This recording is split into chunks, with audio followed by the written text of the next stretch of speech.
Welcome to County Magazine, a chance to find out what's new across Fairfax County. I'm Sarah McKinney.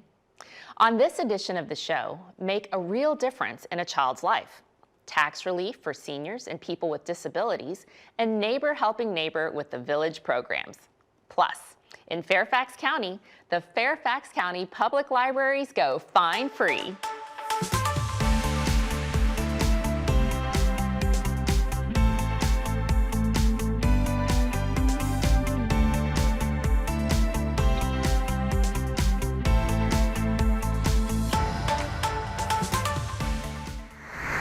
Looking for volunteer opportunities or community service in Fairfax County? The Department of Family Services Volunteer and Partner Services Program connects volunteers and donors to local families with children who are at risk of abuse or neglect. Here's how the program works and some of the ways you can make a real difference in a child's life.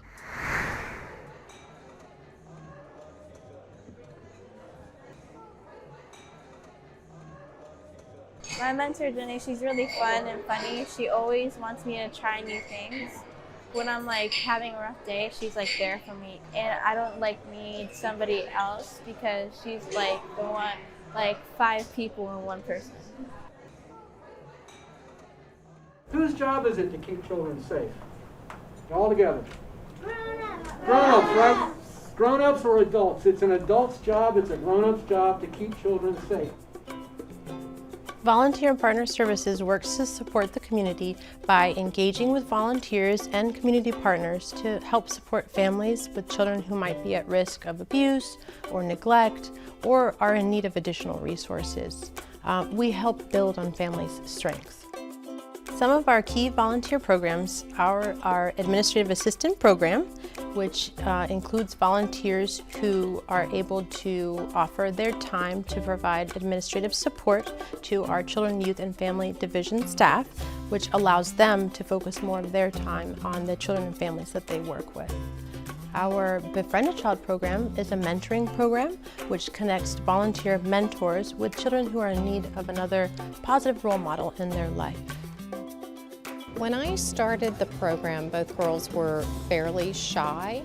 Academics weren't something that they thought a whole lot about, and we immediately immersed ourselves in school and learning. I went to their back-to-school nights, I met their teachers. We got involved in the Fairfax County reading program. They went from not reading to reading. They started making A's. I've really seen a difference in just their motivation with schoolwork. There are 64 million children, school children, in the United States of America, and not one child has the same fingerprint that you do. Not even identical twins have the same fingerprint. They all have different fingerprints. That alone makes you special. You are unique. You're one of a kind. So does being special mean that you deserve to be safe? Yeah, you do. Your body deserves to be safe both on the outside and the inside. We teach the children in an age-appropriate way what it means what abuse is, what types of abuse there are, and how to speak up and stay safe. So there are 5 basic rules which go across 6 or 7 grades, all in an age-appropriate fashion. And my goal at the beginning of that class is to have somebody come out of that class and learn at least one thing or one safety rule that will help them going out of the class. One experience that will always stand out in my mind was a body safety experience where we had to come back to an elementary school and reschedule due to a snow day and some conflicts. But when we returned to the elementary school after about a month of originally being there, we were called into the principal's office, and she explained to us that not when we were doing the program, but 2 or 3 weeks later, a child had actually come up and disclosed to the principal some instances of abuse that had occurred on the school bus. And so by that one disclosure, and by that person feeling comfortable enough to be able to share that data, that is what the program's all about. And that will stay with me forever. Oh, you can do better than that. It's my body. It's my body. There you go. That's awesome. All right. Yes, said Buzz. Santa comes each other presents. Study Buddy is a really unique sort of program in that it puts you somewhere between a tutor and a mentor. So you're not just supporting them academically, but you're supporting overall individual growth, and that's a really unique experience. Some of these kids come from backgrounds where they've faced a lot of adversities or a few adversities, often from a very young age. So you have that really special opportunity to be an influence on their formative years and make a difference in what they end up going towards. A lot of it is positive reinforcement in whatever they bring to the table. You know, with one of my 2 Ts, we were supposed to read a book by the end of the month. That was the goal. But, you know, it wasn't looking like that was gonna be possible, so we switched to popcorn reading. You know, I read a chapter, he reads a chapter, and by the end of that book, the accomplishment on his face, you know, it says it all. So the need for volunteers is always there. All of our programs are fueled by volunteers, and we have a very small staff, so we're always looking for volunteers. Some of the characteristics we're looking for could be anyone that's willing to make an impact. Definitely one that is very compassionate, one that has great empathy, a person that believes is courageous and influential, a good communicator and caring, and the desire to make a difference. All of our volunteer programs have different forms of training, but we always make sure that our volunteers are fully prepared and comfortable before they start their volunteering program.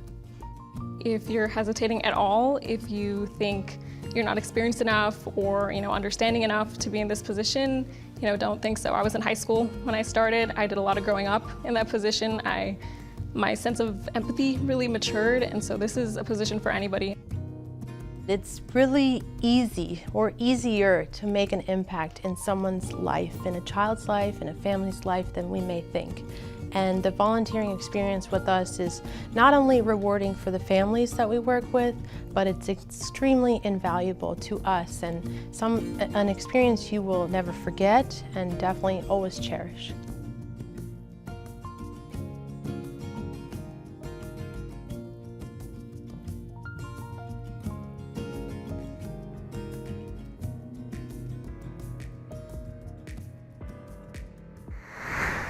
Next up on County Magazine, Fairfax County is not always an affordable place to live, but the trade-off for a higher cost of living is better living delivered through county programs and services like this.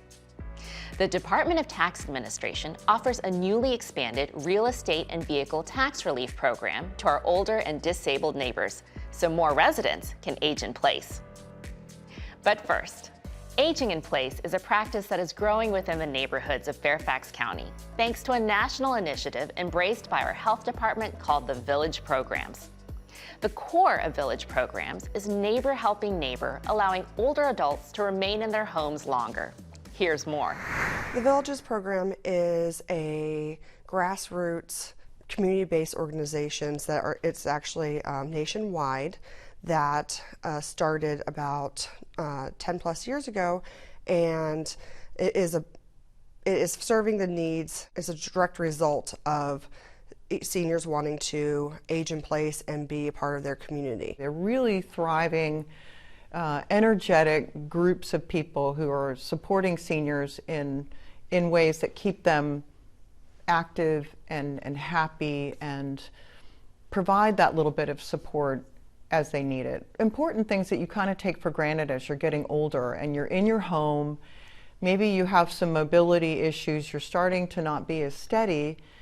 A little thing like having a volunteer come over and change a light bulb for you can literally keep you out of the hospital. It's a personal choice for many of our clients. They want to still be engaged in a comfortable situation, which is their home. We all want to be as active and engaged as we can as we get older. So what many villages do is provide, again, volunteer-based services such as transportation to get people to doctor's appointments, help them shop. Most people's goal when you survey them is they want to stay in their home as long as possible. They value their community, they value their independence, they want to be able to stay where they are and contribute. One lady, she said, and I It just so heartfelt. She says, "You're my new best friend." I'd only driven her one time, but because I went out of my way to make something happen for her, I became a friend. So I think it's serving where you're doing something good, but you're getting back really feeling a very potent and powerful connection to someone, and it does serve both ways.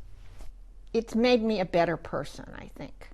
I feel like I've contributed something to society in a general way, and I've contributed something to my community in a specific way. The Fairfax County Board of Supervisors offer a real estate tax relief program for seniors and people with disabilities. If you qualify for the program, the real estate taxes you owe will be reduced by 25 to 100%. The percentage of tax relief you get is based on your income and net worth. Seniors and people with disabilities. To qualify, you must be 65 years of age or permanently and totally disabled and meet certain income and asset thresholds. You must also apply every year to get tax relief.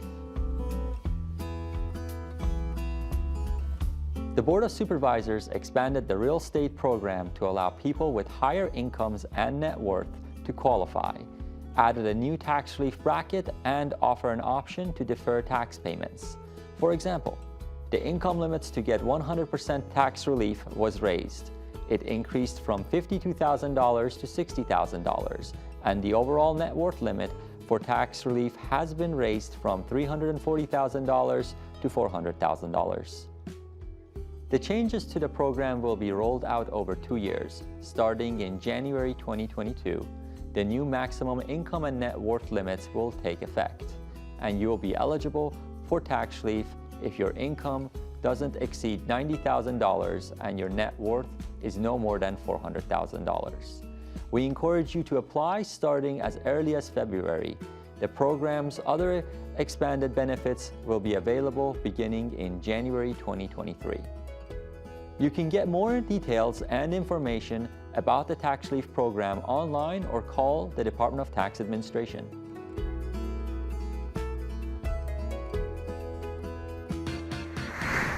Fairfax County Public Libraries are doing something new, something bold, something they should have done when I was in high school. You see, research shows that library late fines don't actually motivate patrons to return late books and may even act as a deterrent to borrowing books. In a push to maximize equity and access for all, Fairfax County Public Libraries are waiving late fines. You heard that right. County libraries are now fine-free. The Fairfax County Public Library has charged overdue fines when you return items late for as long as we've been in business. And all that time, we've thought that fines meant people brought items back to our library. But recent research and movement by many, many library systems across the nation has shown that fines don't actually do what they're supposed to do. They act as a punitive measure that disallows some of our most in-need families from using the resources of our library system. Starting January 1st, our libraries will no longer charge overdue fines for most overdue materials. There are still some exceptions for things like MiFi units, Chromebooks, and interlibrary loan materials, but in general, if you check out a book from our shelves and you bring it back a little bit late, you won't get charged a fine anymore. When the library board first started looking at whether or not fine-free was an option for FCPL, we found that certain zip codes had higher percentages of blocked accounts. So all of those islands of disadvantage that you see along Route 1 and in Herndon, they were mirrored almost exactly with our blocked library card accounts. So our library board is really looking to ensure that everyone has access to resources, including those who might be unfairly disadvantaged.